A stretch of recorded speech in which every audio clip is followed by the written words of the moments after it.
Accueillons maintenant le vétéran de la Chambre des communes, le député Louis Plamondon.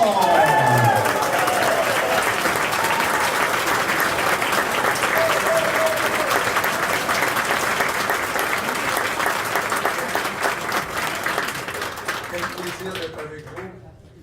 Vous savez, j'ai beaucoup de tâches pour cette MRC-là parce que il y a 60 ans, lorsque je finissais mon cours de jeune professeur, on devait choisir une option. Alors j'avais choisi, donc, presque tout le monde faisait, option religion, option mathématiques. Et dans les travaux qu'on m'avait demandé, c'est de trouver un personnage régional qui pouvait peut-être être intéressant et de faire une recherche, et ça c'était notre travail de long terme. Alors, j'avais choisi un curé de par ici des années 1922. Et il y avait la manie des longs discours, des longs sermons. Alors, un matin, paraît-il, il s'était présenté à la messe avec le menton coupé. Alors, l'enfant de cœur lui dit: qu'est-ce qui est arrivé à votre menton, monsieur le curé? Il dit: je pensais à mon sermon ce matin, puis en me faisant mal, je me suis coupé le menton. Paraît-il que l'enfant de cœur aurait répondu: la prochaine fois, monsieur le curé, pensez à votre menton et coupez votre sermon.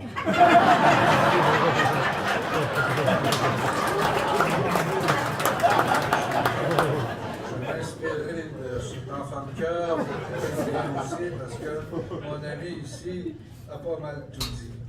Mais on m'a dit: tu le présenteras. Tout le monde le connaît, je ne peux pas le présenter, mais je peux en parler. Et en parler en grand bien, c'est lui à qui on doit beaucoup au Bloc lorsqu'il a réunifié le Bloc dans les moments difficiles qu'on a eus après 2015, avec une certaine chef aussi.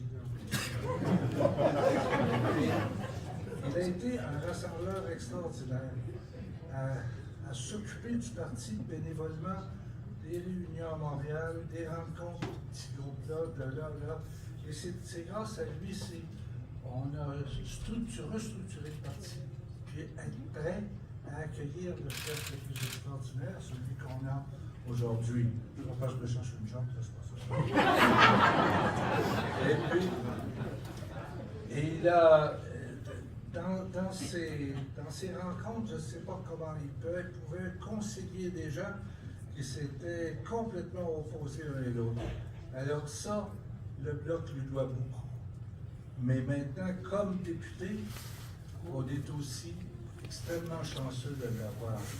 Un type avec, d'abord très travaillant, comme il l'a toujours été lorsqu'il était professeur également, un type méticuleux, un type bon orateur, un type perfectionniste, un type toujours cherchant le consensus avec un esprit de synthèse exceptionnel. Ces interventions au caucus enrichissent toujours le débat et souvent font conclure à un consensus. On a chanceux d'avoir un homme aussi solide et aussi travaillant, je le répète. Je pense cependant que ces deux grandes qualités, c'est l'engagement et la détermination. Je vous donne un exemple. Lorsque le projet de loi a été déposé par notre ami de Montcalm sur la gestion de l'offre, le vote devait avoir lieu en deuxième lecture. Ça, c'est le vote de principe. Hein?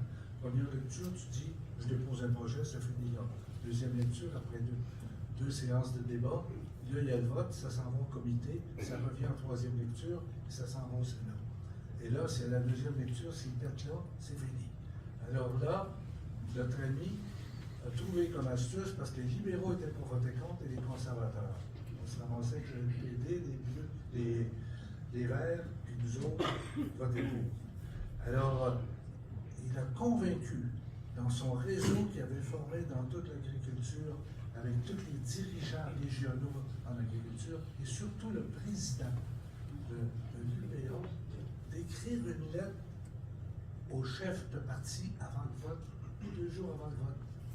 Or, quand la lettre est arrivée, la lettre disait quasiment: si vous votez contre ça, vous êtes contre l'agriculture.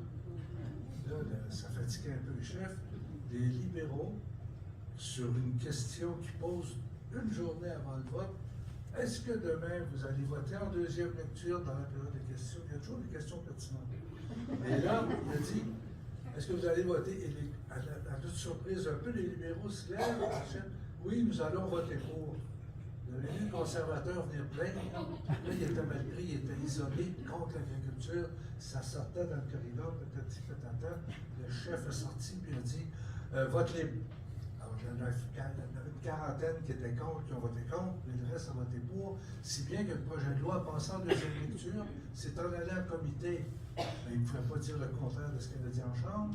Il est revenu positivement. En troisième lecture également, il a été voté, il a été envoyé au Sénat.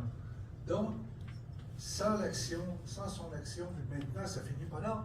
C'est qu'après, le Sénat a fait son niaisage, 1 an et demi. Ils ont reçu le projet de loi, il y avait une phrase qui disait que la gestion d'offres ne devait pas faire partie des négociations de futurs traités de libre-échange.